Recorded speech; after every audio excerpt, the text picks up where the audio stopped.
You're about to review how to discharge a patient in the system. In the workflow, typically you would just have the doctor now finish the visit, complete the note, and say, I'm ready to pass this off to a biller. From this point in the workflow, the patient would start to walk out of the office. In some practices, you actually have a checkout person that might collect a copay if it wasn't collected on the front end, maybe hand any education forms or printed out forms that were needed, and then make sure that they schedule a return visit with the patient.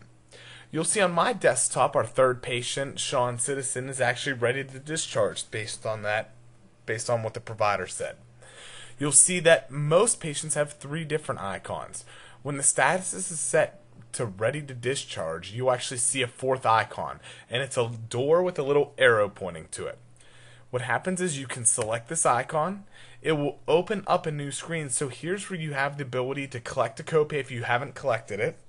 And then you also have the ability to do printouts. So here's where you can see a patient plan. If there are prescription, education forms, you could print those out.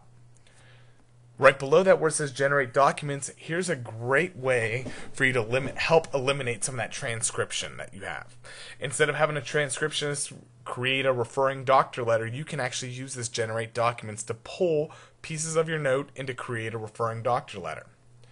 Down at the bottom is here's where we're going to say any future appointments that we have, you can actually schedule them based on the plan, and then you can see if any referrals that were made.